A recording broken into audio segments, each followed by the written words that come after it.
Aweh Millionaire. It's the second NFP of the year 2020, and the smart traders are out to come and play. High impact news, NFP, USD and CAD high impact news at the same time.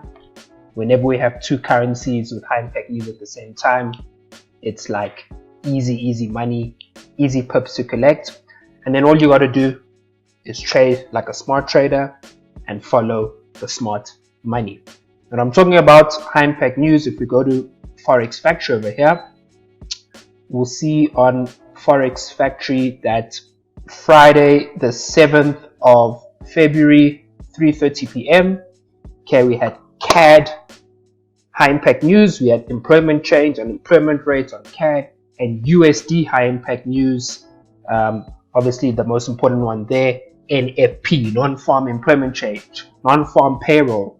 And whenever it's non-farm USD and CAD, simply just pair those two currencies together and you just analyze the currency pair on the chart, trade like a smart trader and follow the smart money. So the trade of the day was USD to CAD, as you saw, sold dollar CAD and was in and out of the trade literally like 60 seconds. It's 3:37 p.m. so already on a Friday, in for a couple of seconds, out for a couple of seconds, make the profits, and now it's time to enjoy the weekend. And that's what it's about.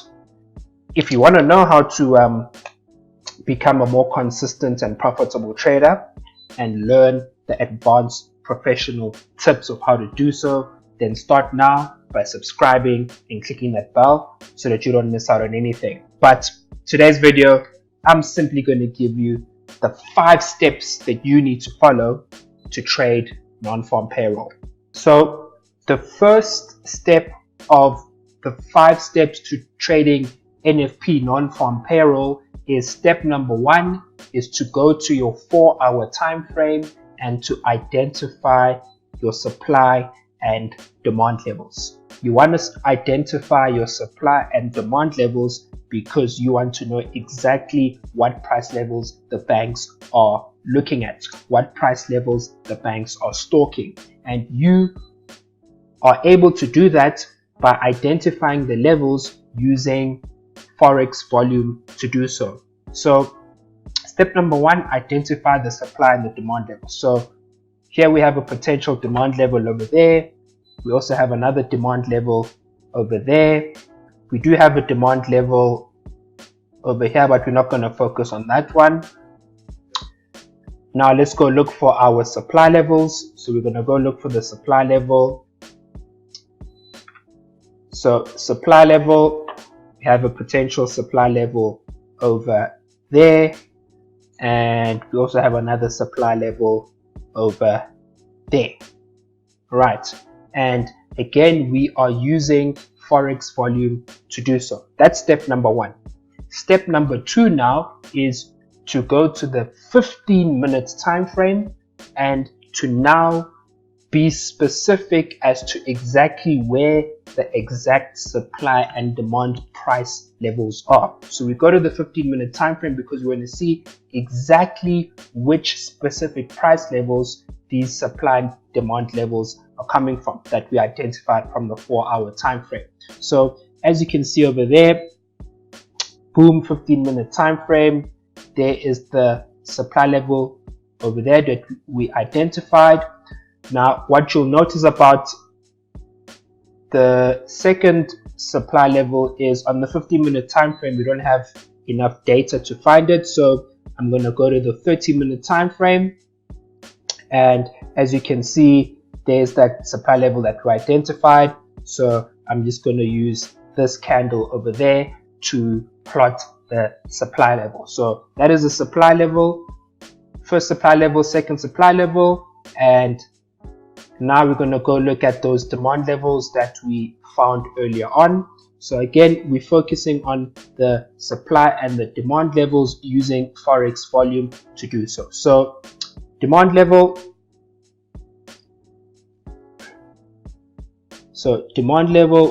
boom, we have a demand level right over there.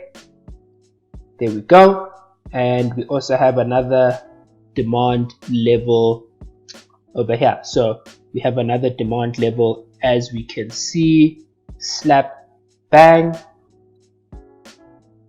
over there.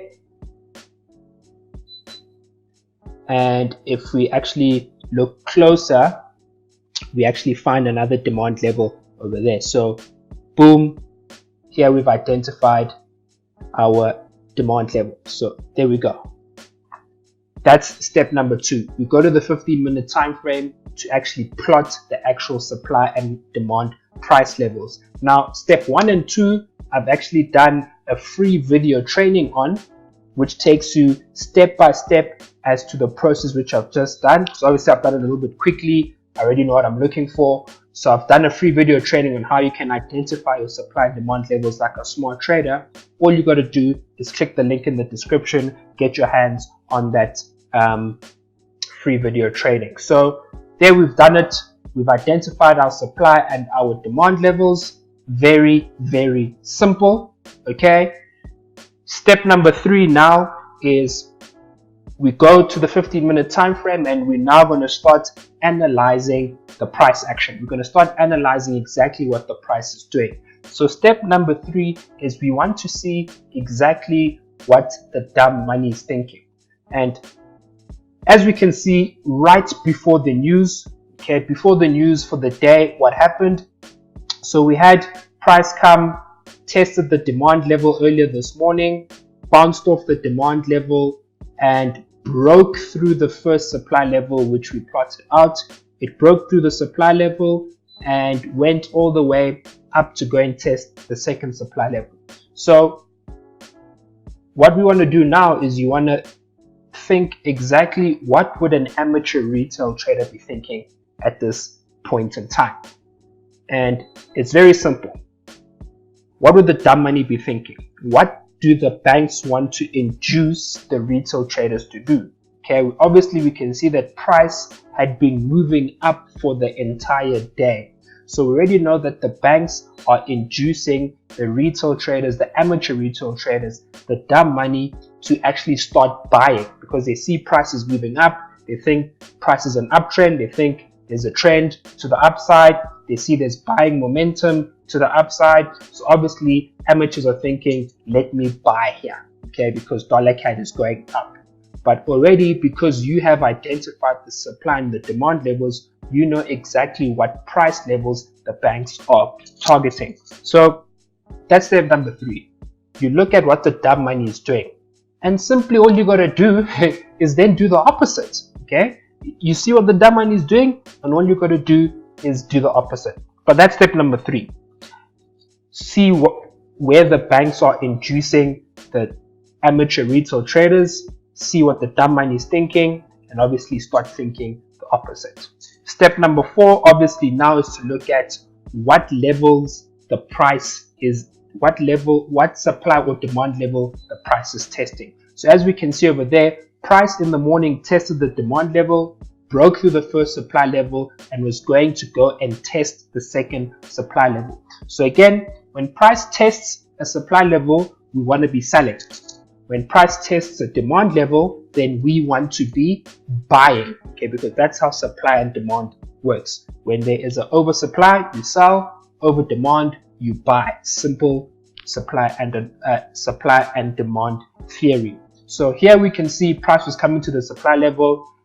We know what the dumb money is thinking, so already we know that we want to sell. That's step number 4.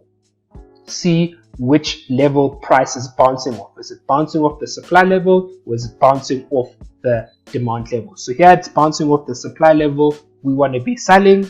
And then step number 5, nice and simple, is all you got to do now is plot your entry, your stop loss, and your target. Okay, place your entry, your stop loss, and your target. So in this case, as you can see, for entry, stop loss, and target, you use the most recent fractal high and the most recent fractal low in order to help you to plot your entry and your stop loss. So most recent fractal high, as we can see over there, let me change the color. Most recent fractal high is where we would plot our stop loss.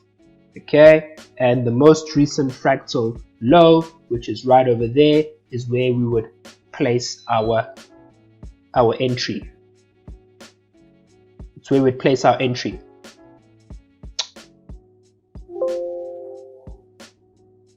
So most recent fractal low is where we would place our entry. So there's your entry, there's your entry, there's your stop loss, and then your target. You just plot it again based on your reward to risk ratio. So that's step number 5. You place your entry, your stop loss, and your target. Now, when you place your entry price, okay, the safest way to do it is by placing a pending order. Okay, place a buy stop, place a sell stop. Okay, in the event that if the price does not move in your direction, okay, you don't get stopped out of the trade unnecessarily. Okay, because I know amateurs, they know that it's NFP, they just click buy and sell and they hope for price to move because they know there's going to be high volatility. They're hoping for price to move. They don't know which way it's going to move. Next thing you end the trade, it goes opposite to your direction and then hits your stop loss. Some of you don't even trade with stop losses, so you end up blowing your accounts, okay, because that's what dumb traders do.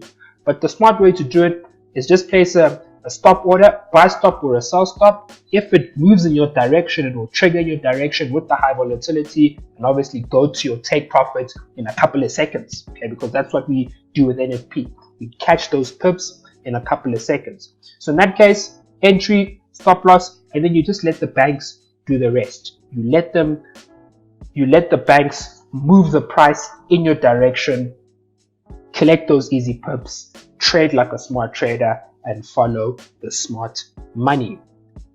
If you enjoyed this video, feel free to take a screenshot, share it on Instagram, and tag me and let me know what you learned. If there's any questions you have, feel free to comment, but I will see you in the next high impact news analysis, the next smart trader analysis. I'm out. Batman, Batman, Batman.